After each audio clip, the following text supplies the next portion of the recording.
भगवान की प्यारी कुंता देवी कहती हैं, कृष्णाय वासुदेवाय कृष्णाय वासुदेवाय देवकी नंदनाय च देवकी नंदनाय च नंद गोप कुमाराय नंद गोप कुमार गोविंदाय नमो नमः नमो। कुंता जी कहती हैं, आप श्री कृष्ण वासुदेव देवकी के नंद नंदन नंद गोप के लाडले लाल गोविंद को हमारा बार बार प्रणाम है। हे गोविंद, हे गोपाल, हे अच्युत, हे पार ब्रह्म। लोग कहते हैं कि आपने यदुवंश की कीर्ति बढ़ाने के लिए अवतार लिया है, यदुवंश की कीर्ति के विस्तार के लिए आप अवतरित हुए हो। लेकिन हे नंद गोप कुमार, मैं तो समझती हूँ कि आपने मेरे उद्धार के लिए ही अवतार लिया है। कुछ लोग ये भी कहते हैं वसुदेव देवकी के अगले जन्म की तपस्या में आपने उनको वरदान दिया, वह वचन पूर्ण करने के लिए आपका अवतार हुआ है। लेकिन अवतरित होने वाले सच्चिदानंद, मैं तो ये मानती हूँ कि आप मेरे अंतःकरण में आत्मस्वरूप से अवतरित होने को और बाहर नंद गोप कुमार रूप में मुझे सुख देने को, विघ्न और बाधाएं हरने को ही अवतरित हुए। हे कृष्ण, कुछ लोग यूं भी कहते हैं कि स्वार्थी, दुराचारी, समाज शोषक और सीधे साधों का उत्पीड़न करने वाले जब आसुरी वृत्ति के लोग बढ़ जाते हैं तो पृथ्वी भार से पीड़ित होती। और आपके यहाँ पृथ्वी गौरूप लेकर प्रार्थना करने आई और पृथ्वी का भार उतारने आप आए हैं। लेकिन मैं तो ये समझती हूँ कि मेरे हृदय का भार उतारने के लिए ही आपका अवतार हुआ है। मेरा आपके चरणों में प्रणाम है। कुछ लोग ये कहते हैं कि अविद्या कामना से दुखी समाज का दुख दूर करने के लिए आपका अवतरण हुआ है। लेकिन आप तो मेरा यदुवंशियों से जो मोह है उसको काटने के लिए अवतरित हुए हो। श्री कृष्ण, मेरा आपके चरणों में प्रणाम है। महाभारत के युद्ध के दिनों में कौरव पक्ष के दुर्योधन ने भीष्म पितामह को उभारा कि आप इच्छा मृत्यु वरदान प्राप्त पुरुष हैं। आप बाल्यकाल में धनुर्विद्या सीख रहे थे, किसी पर्वत से गिरे, जिस चट्टान पर गिरे उस चट्टान के 2 टुकड़े हुए, आपको खरोज तक नहीं आई, फ्रैक्चर तक नहीं हुआ। आप इतने लोह पुरुष और मेरे सेना नायक, फिर भी कौरव पक्ष के योद्धे और कौरवों के भाई दुर्योधन के भाई मारे जा रहे हैं और पांडवों का एक भी भाई अभी तक यमपुरी नहीं पहुंचा। पितामह, आपके ओज के आगे, आपकी धनुर्विद्या के आगे, आपके सामर्थ्य आगे इन पांडवों की क्या विसाद है कि वे जीवित रहे। आप हमारे सेना नायक हैं, फिर भी आपके हृदय में क्या पता दुर्योधन के लिए इतनी उपेक्षा क्यों। और आप सत्यनिष्ठ पुरुष हैं। और मैं ये नहीं कहता कि आप झूठ-मूठ लड़ रहे हैं, फिर भी आप अगर चाहें तो दुर्योधन को विजयी बना सकते और पांडवों को दिन के तारे दिखा सकते हैं। उभारा उस दुष्ट ने बूढ़े को और बूढ़ा आ गया उसके चक्कर में, निकाले 5 बाण। मैं गंगा पुत्र प्रतिज्ञा करता हूं, इन 5 बाणों से कल शाम का सूर्यास्त पांडव नहीं देख सकेंगे। अगर कृष्ण ने हथियार न लिया तो, श्रीखंडी मेरे सामने न आया तो। संध्या के समय शिविर में किया हुआ संकल्प गुप्तचरों के द्वारा पांडवों तक पहुंच ही गया। पांडवों के चित्त में बड़ी खलबली मच गई। और पांडव प्रिया चुप कैसे बैठ सकती। द्रौपदी दुख से व्याकुल होने लगी। दुख में तुलसीदास जी कहते हैं विपत्ति के समय क्या करना चाहिए। तुलसीदास जी कहते हैं तुलसी साथी विपत के, विद्या विनय विवेक, साहस सुकृत सत्यव्रत, राम भरोसो एक। फिर से कहता हूं विपत्ति तो हर मनुष्य के जीवन में कभी कभार आ ही जाती है। ये दोहा आत्मसात करने जैसा है। तुलसी साथी विपत के, विद्या विनय विवेक, साहस सुकृत सत्यव्रत, राम भरोसो एक। विपत्ति के समय आत्मविद्या का और लौकिक विद्या का उपयोग करना चाहिए। विपत्ति के समय स्वभाव में विनय करना चाहिए, अकड़ू नहीं बनना चाहिए विपत्ति के समय, नहीं तो अपने वालों का भी सहकार नहीं मिलता, परायों का तो क्या। विद्या विनय और विवेक। फिर विवेक के बाद तुलसीदास जी कहते हैं साहस। विपत्ति में सुकड़ो नहीं, साहस को जगाओ, हिम्मत को जगाओ। विपत्ति इतना नुकसान नहीं करती जितना विपत्ति का भय नुकसान करता है। मौत इतनी दुखद नहीं जितना मौत का भय दुखद है। बेइज्जती इतनी दुखद नहीं जितना बेइज्जती का भय दुखद है। घाटा या गरीबी इतनी दुखद नहीं है जितना घाटा और गरीबी का भय दुखद है। अपमान इतना दुखद नहीं जितना अपमान का भय दुखद है। और मौत इतनी दुखद नहीं है जितना मौत का भय दुखद है। इसलिए आप साहसी बनिए। हो कि क्या होगा, मर जाएंगे ना, तो मरने से डरेंगे तो क्या अमर हो जाएंगे? कितना भी डरेंगे तभी भी मौत आने वाली है। तो फिर मौत से डर डर के सुकड़ सुकड़ के जल्दी मौत क्यों बुलाना? जो कल आने वाली हो तो आ जाए, और आज आने वाली है तो अभी आए, लेकिन हम मौत को देखने वाले हैं। मौत आकर शरीर पर आएगी, मुझ चैतन्य सच्चिदानंद आत्मा पे नहीं आएगी। ओम हरि ओम हरि ओम। सुकरात को मृत्यु दंड सुनाया गया। शिष्य रोने लगे। सुकरात कहता है पागल हुए, रो मत, अभी समझो, जीवन भर जी कर देखा, अब मरकर भी मैं देखूंगा। सुकरात उठे, जहर घोटने वालों को जाकर कहा कि भाई 5 बज रहे हैं, तुम इतना धीरे धीरे सिलबट्टे पर घिस रहे हो, समय तो हो गया है। जहर घोटने वालों ने कहा अजीब आदमी हो, हम चाहते कि तुम्हारे जैसा अच्छा आदमी 2 श्वास और ले ले, हम थोड़ी सी लेट कर ले। बोले 2 श्वास ज्यादा लेने से क्या हो जाएगा, करोड़ों श्वास लेकर देख लिया तो 2 श्वास अगर तुम्हारी मेहरबानी से ज्यादा ले लिया तो क्या बन जाएगा। टाइम टू टाइम करो भाई, जल्दी करो, समय हो रहा है। प्याला घोटने वालों ने घोट कर दे दिया। सुकरात जैसे आप हम पानी पीते हैं ऐसे वो पी गए। शिष्यों में हैशो हैशो मच गया। सुकरात कहता है नहीं, तुलसी साथी विपत्त के, भले वो दोहा नहीं कहा सुकरात ने, लेकिन बात वही कही। विपत्ति के समय साहस होना चाहिए, सुकृत होना चाहिए, ईश्वर पर आत्मा पे भरोसा करना चाहिए। देखो जहर पिया है, अब पैरों पर जहर की असर हुई, अब घुटनों और कमर तक पहुंची है, अब मैं लेट ही रहा हूं। देखो जहर की असर नाभि पर, जठरा पर अपनी मरोड़ मार रही है। अब जहर की असर हृदय तक आ रही है, पूरे शरीर में फैल रही है। शरीर को जहर मारेगी लेकिन शरीर मरेगा। शरीर की मृत्यु में देख रहा हूं, जो मृत्यु को देख रहा है उसकी मृत्यु कभी नहीं होती। पागलो, तुम ये सीख लेना, तुम भी मृत्यु को देखना। तालियां तो आपने बजा ली, आपको बात अच्छी लगी, लेकिन मेरी प्रार्थना पक्की स्वीकार करो कि आपकी मृत्यु होने वाली है, और मृत्यु होने वाली है कभी न कभी। उस समय आप मृत्यु से डरेंगे नहीं, मृत्यु को देखेंगे, और जो मृत्यु को देखता है वो मृत्यु के सिर पर पैर रखकर अमर आत्मा की यात्रा करने में सफल होता है। आप दुख को भोगिए मत, दुख को देखिए।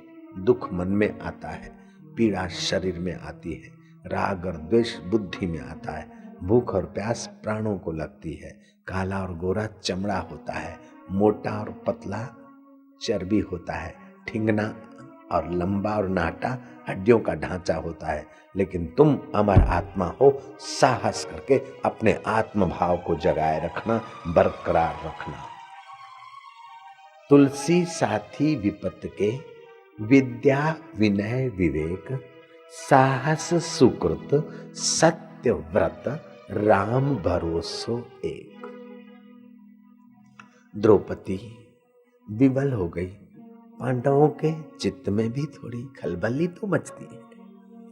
आखिर द्रौपदी ने राम भरोसो, उस केशव के भरोसे को दोहराया कि हे कृष्ण, कृष्णाय वासुदेवाय देवकी नंदनाय च, नंद गोप कुमाराय गोविंदाय नमो नमः। अब विपत्ति के समय तो तुम्हारी प्रार्थना, तुम्हारा सहयोगी तो हमें चाहिए।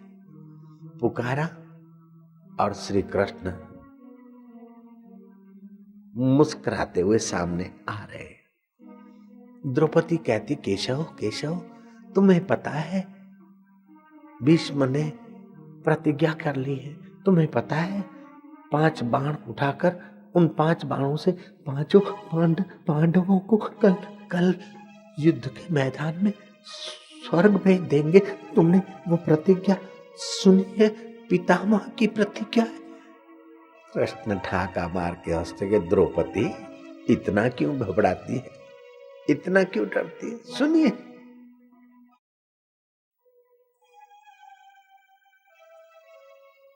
केशव, तुम्हारी बहन कल इस समय अपना सुहाग गंवा बैठेगी और तुम हंस रहे हो। कृष्ण कहते कि पगली, अभी तो रात है, कल सुबह होगा, सूर्योदय होगा, युद्ध होगा, तब होगा, अभी तू क्यों डरती है? गम की अंधेरी रात में दिल को न बेकरार कर, सुबह जरूर आएगी, सुबह का इंतजार कर, कोई न कोई रास्ता निकल जाएगा। साहस कर, सुकृत कर, ईश्वर का भरोसा कर, अपने अंतरात्मा की प्रेरणा ले पगली। दुख की बात को याद कर करके अपना हौसला गंवा मत, अपितु दुख हारी अपने आत्मा का चिंतन करके अपना हौसला बुलंद कर। तू काहे को अपना हौसला गंवा रही है? ये कृष्ण और द्रौपदी की कथा आप ही की कथा है, जयराम जी की। आपका आत्मा कृष्ण है और आपकी मति द्रौपदी है। उस आत्मा से अपनी मति रूपी बहन द्रौपदी को सत प्रेरणा देना, न कि वो बिचारी फिसले और तुम भी उसके साथ डूबते चले जाओ। नहीं नहीं, सत्संग तरने के लिए है, तारने के लिए है।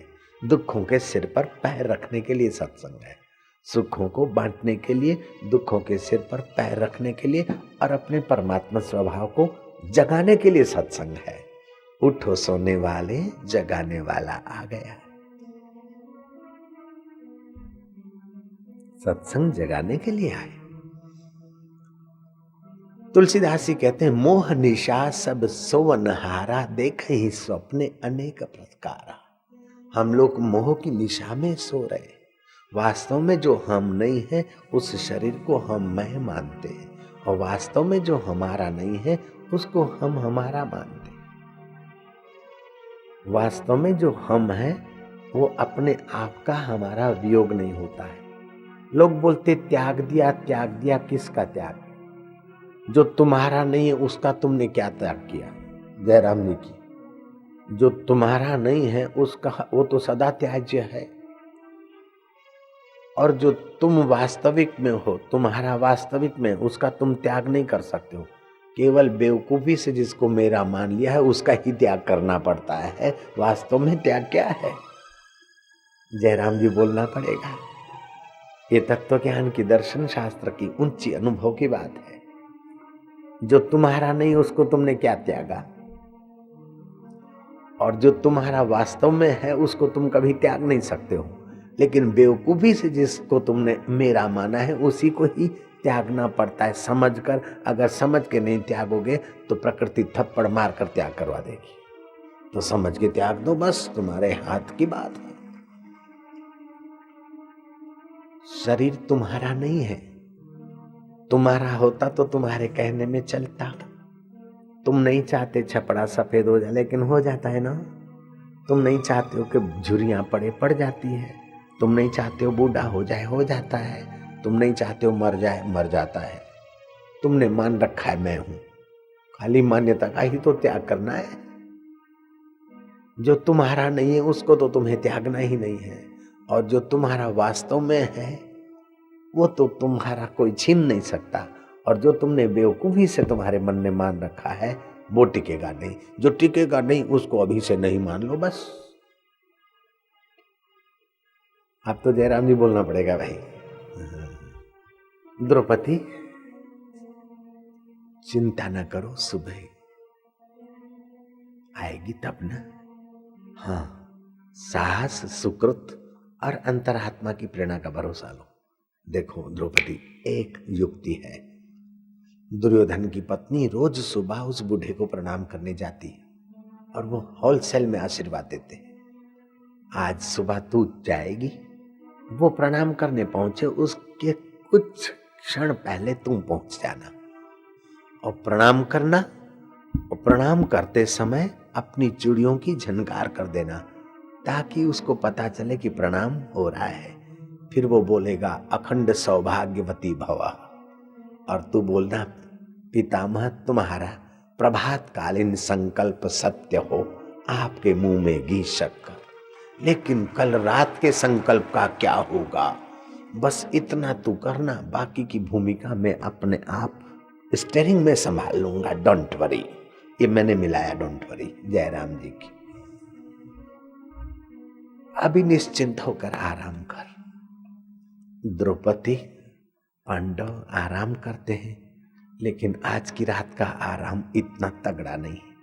सुबह होने के पहले ही कई बार सुबह हो गई थी जयराम जी की। द्रौपदी उठी, कृष्ण रास्ते में मिले। हे कृष्णा, ठहर। तूने जो पदत्राण पहरे हैं, अर्थात आज के जमाने में कह दो जुत्ती, चप्पल, तूने जो पदत्राण पहरे हैं उस पदत्राण की आवाज से अगर वो सावधान हो गया तो बाजी बिगड़ जाएगी। तेरे पदत्राण मुझे दे दे। द्रौपदी के जूते अपने पीतांबर में संभाले हैं। कैसा है ये गीता का भगवान कि भक्तों के जूते संभालने में उसे संकोच नहीं होता, उसके अपने बड़प्पन में कोई खतरा नहीं होता है।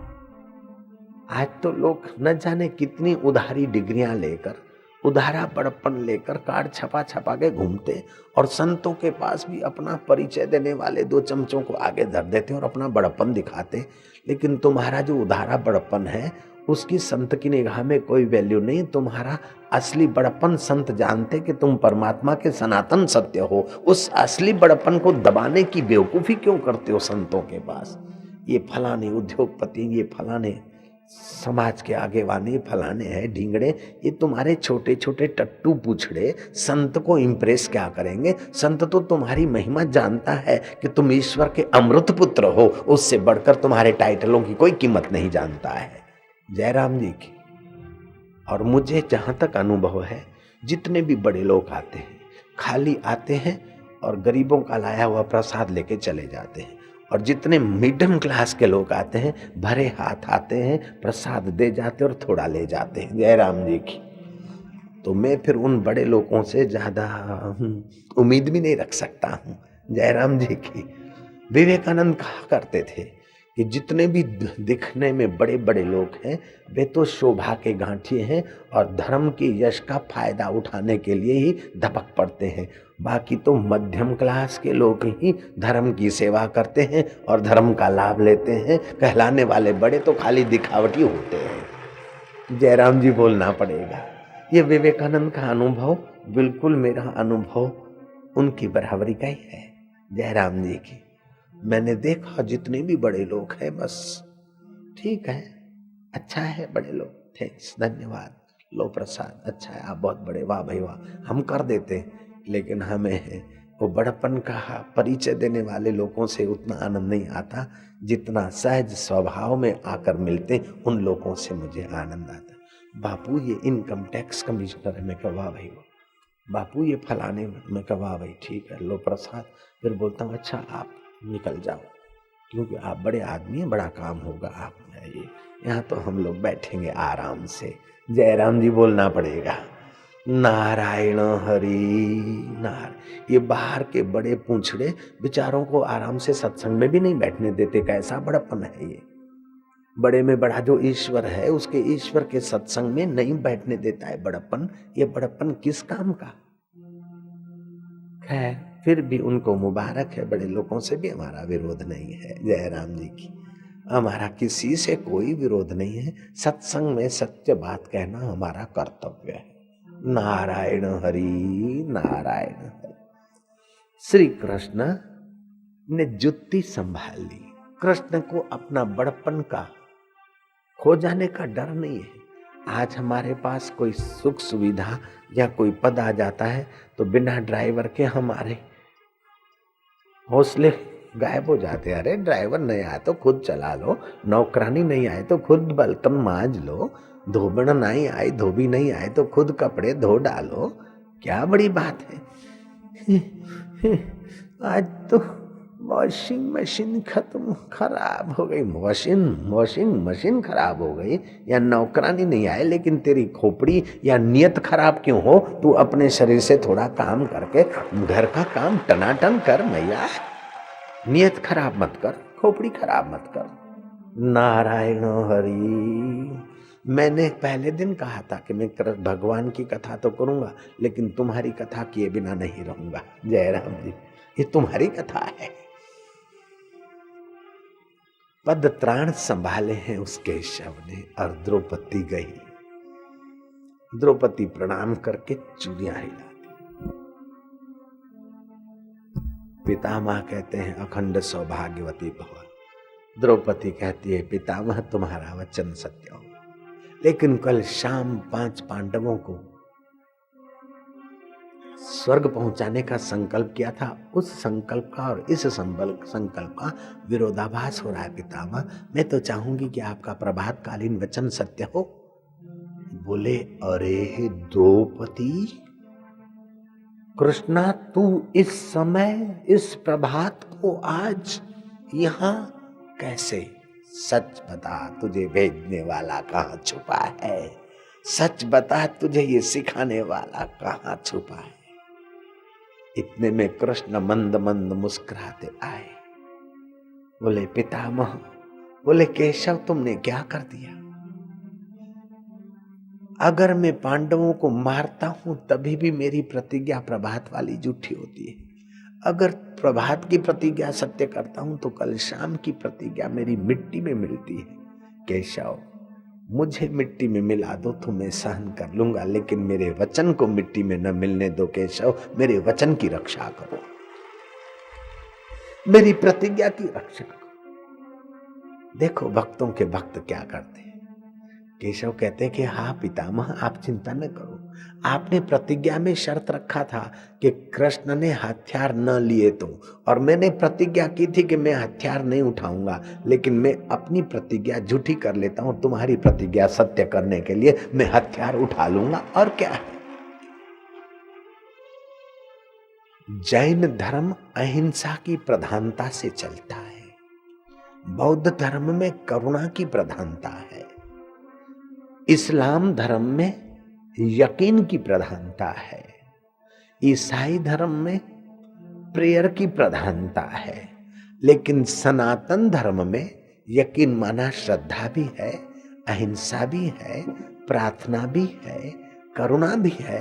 लेकिन सनातन धर्म में एक विशेषता है कि हित की प्रधानता से चलता है। सामने वाले का हित जिसमें अधिक से अधिक होता हो और कम से कम अहित में काम बनता हो तो वो काम किया जाता है। जय राम जी की। अगर भगवान बुद्ध को कहो कि मेरे रथ की बागडोर संभालो, बुद्ध कहेंगे कि पागल हुए हो, करुणा करो। भगवान महावीर को कह दो कि चलो युद्ध की घोड़ा गाड़ी संभालो, बोले अहिंसा परमो धर्म। जयराम जी की। लेकिन कृष्ण तो भाई अहिंसा और हिंसा दोनों का विभाग जानते हैं। अपनी आत्मा का घात करके शरीर की रक्षा करना ये कोई अहिंसा नहीं है। आत्मा के विकास के लिए शरीर की बलि देनी पड़े तो दे डालो। अंगूठे पैर की रक्षा के लिए अंगूठा स्वाह करना पड़े तो कर दो, और पूरे शरीर के बचाव के लिए पैर कटाना पड़े तो कटा दो, और पूरे समाज की रक्षा के लिए गिने गिनाए दुर्योधन विभाग को स्वाहा करना है तो कर दो। समाज रूपी ईश्वर की सेवा हित महत्वपूर्ण है। युद्ध करना कि न करना ये विषय नहीं था। युद्ध तो अवश्य भावी था, लेकिन युद्ध किस ढंग से करना, किसके द्वारा करना, ये कृष्ण ने चुन डाला कि अर्जुन जैसा व्यक्ति ही युद्ध करेगा तो ठीक है। राज्य करने के वही अधिकारी हैं जिनको राज्य भोग की वासना नहीं है। यश के वही अधिकारी हैं जिनको यश भोग की इच्छा नहीं है। जयराम जी की। सत्ता के वही अधिकारी हैं जिनको सत्ता की लोलुपता नहीं है। जयराम जी की। सौंदर्य के वही अधिकारी हैं जिनको सौंदर्य का गर्व नहीं है। और ईश्वर को पाने के वही अधिकारी है जो ईश्वर के सिवा और किसी में सत्यमति नहीं रखते। जयराम जी की। मैंने सुना कि किसी पुराने कुल खानदान में एक साज पड़ा था। कई दिवालियां चली गई और साज जगह रोके रखा था। इस दिवाली को साज को निकालकर बाहर फेंक दिया, गार्बेज में, कचरा पेटी में। एक जूना जमाने का साधु वहां से निकला और उस साज को साधु ने पहचान लिया। साधु ने साज खोला और बस अपनी उंगलियां घुमाई और साज से जो संगीत छिड़ा, आहा। लोग चौराहे पे खड़े हो गए। घर के लोग भागते आए, बोले बाबा जी ये साज हमारा है। बाबा जी ने कहा गलत बात है, तुम्हारा होता तो घर में पूजा जाता, उपयोग होता। पागलों, साज उसी का है जो बजाना जानता है। साज उसी का है जो बजाना जानता है। गीत उसी का है जो गाना जानता है। आश्रम उसी का है जो रहना जानता है। और परमात्मा उसी का है जो पाना जानता है तो सबका, सबके हृदय में है, लेकिन उसी का है जो पाना जानता है। ऐसा नहीं कि मेरे हृदय में ईश्वर और आपके यहाँ ठन ठन पाल है, नहीं। कृष्ण के हृदय में आत्मा परमात्मा था और आप ऐसे ही हैं, नहीं। जो श्री कृष्ण के हृदय में था उतने का उतना, वैसे का वैसा, वही का वही अब भी इस समय तुम्हारे हृदय में है। लेकिन साज उसी का है जो बजाना जानता है। गीत उसी का है जो गाना जानता है। आश्रम उसी का है जो रहना जानता है। और प्रभु उसी का है जो पाना जानता है। पितामह को श्री कृष्ण ने सांत्वना दी। युद्ध का समय हुआ, दोनों सेनाएं आमने सामने। भीष्म तीक्ष्ण बाण चलाए जा रहे हैं, लेकिन सारथी कृष्ण है, रथी अर्जुन है। जीव रथी है, आदेश देने वाला, और ईश्वर आदेश मानने वाला है। ये कैसा है भारतवासियों का भगवान। जयराम जी की। ऐसा भगवान या खुदा मैंने और किसी मजहब में आज तक देखा सुना नहीं है, पढ़ा भी नहीं। कैसा प्यारा है ये। जीव की आज्ञा मान रहा है। अर्जुन आज्ञा कर रहा है, दो सेनाओं के बीच मेरा रथ ले चलो, और कृष्ण बिल्कुल लाकर धर देता है। 100 आज्ञा भगवान जीव की इसलिए मान लेता है कि शायद ये जीव भी मेरी आज्ञा मानकर मेरे असली स्वरूप को जान ले। 100 नखरे समाज के संत लोग स्वीकार कर लेते, 100 बातें समाज की संत लोग मान लेते, ताकि संत की बात मानकर समाज भी संतत्व के प्रसाद को पाले। 100 बच्चे की तोतली भाषा है, माँ बाप स्वीकार कर लेता और तोतली भाषा बोलता है, ताकि बच्चा मेरी सीधी भाषा समझ ले और पकड़ ले। नहीं तो माँ को पता है पानी को पानी बोला जाता है, लेकिन बेटा पानी को आई बोलता है, तो माँ बोलती बेटा आई पिएगा, मम खाएदा थाएगा, पतोला थाएदा, फूल तो थाइंदे, ही दिस बाबुल, ही चाचो थे, ही कहला, ही है कि ही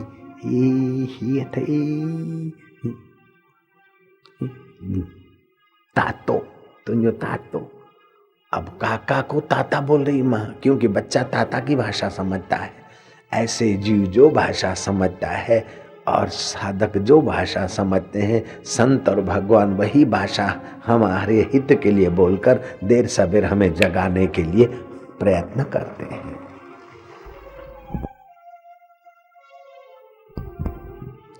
बाण चले, तीक्ष्ण बाण अपना काम कर रहे हैं। बाणों की वर्षा आमने सामने होती गई। युद्ध तो ईमानदारी से करना ही था। श्री कृष्ण की कोमल उंगलियों में भीष्म के तीक्ष्ण बाण लग जाते थे। अर्जुन को जो बाण लगते, कृष्ण अपने ओज और तेज से भीष्म के बाण को खारिज कर देते थे। ऐसे सुंदर सारथी थे कि विघ्न बाधा और जीव लेवा तीरों से बचाकर अपने प्रिय अर्जुन को यश और सफलता दिलाई। पितामह सरसया पर पड़े और कहते कि मुझे तकिया चाहिए। दुर्योधन और कर्ण रुई के कोमल तकिया ले आए, सिराना ले आए। भारत का योद्धा कहता कि नहीं, ये तकिया नहीं चाहिए, अर्जुन को बुलाओ, मुझे अर्जुन तकिया देगा। अर्जुन को बुलाया गया। अर्जुन को कहा कि फिर से और 3 बाण मारे अर्जुन ने और सिर से पीछे की तरफ निकले। उसी का तकिया लेकर ये भारत का योद्धा मरने वाले शरीर को मरने वाला मानता और अमर आत्मा को असंग जानता है। योद्धाओं को उपदेश दिए जा रहा है कि तुम शरीर नहीं हो, पीड़ा जिसको होती वो तुम नहीं हो। जयराम जी की। आपको जरा सा पीड़ा हो, ए ना करिए, मैं मर गया नहीं। पीड़ा हाथ को हुई, पैर को हुई, पेट को हुई, कमर को हुई, किडनी को हुई, आप उससे बिल्कुल थोड़े अलग हैं। तो पीड़ा के समय भी आप पीड़ा से पृथक रहने का अभ्यास करिए। दुख के समय मन से जुड़ोगे तो दुख बढ़ेगा। मन में दुख आया है, चिंता आई है, आप उससे पृथक होने का अभ्यास करिए, क्योंकि वास्तव में आप पृथक हैं।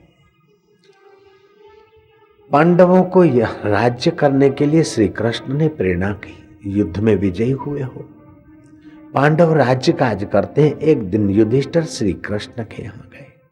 देखा तो कृष्ण ध्यान मग्न। युधिष्ठिर पूछते हैं कि कृष्ण तुम किसका ध्यान कर रहे हो? बोले बाणों की सया पर पड़े हुए पितामह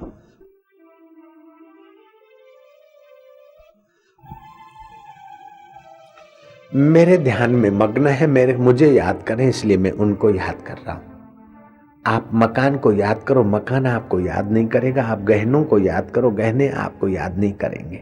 आप गाड़ी मोटर को, रुपए पैसों को याद करो, ये जड़ चीजें आपको याद नहीं करती है। लेकिन आप ईश्वर को याद करो तो ईश्वर आपको याद किए बिना कभी नहीं रहता है। भले आप कीड़ी की चाल से चलोगे तो वो गरुड़ की चाल से आएगा, और आप कंगाल की रीत से उसका स्वागत करोगे तो वो अपने तरफ से तुम्हारा स्वागत करेगा। फायदा तो आपको ही है। कंगाल की और सम्राट की दोस्ती हो जाए तो फायदा कंगाल को है। कीड़ी की और गरुड़ की दोस्ती हो जाए तो फायदा तो कीड़ी को है। ऐसे जीवात्मा और परमात्मा की प्रीति हो जाए तो फायदा तो जीवात्मा को ही है। भाई हमेशा बुद्धिमान बड़े लोगों से प्रयत्न करके दोस्ती रखते, संबंध रखते। भाई बड़े आदमी कभी काम आ जाएंगे। तो उन सारे दुनिया के बड़े आदमियों के बड़ों का बड़े बाप, उनके बापों का बाप, पुरखों का पुरखा तो तुम्हारा परमात्मा है, और वो आत्मा होकर बैठा है। उसके साथ संबंध जोड़ना कोई कठिन नहीं है, क्योंकि उसके साथ तो तुम्हारा बिल्कुल पक्का संबंध है। देह के साथ तो माना हुआ संबंध है, और समाज के लोगों के साथ तो बनाया हुआ संबंध है, और उसके साथ तुम्हारा शाश्वत संबंध है।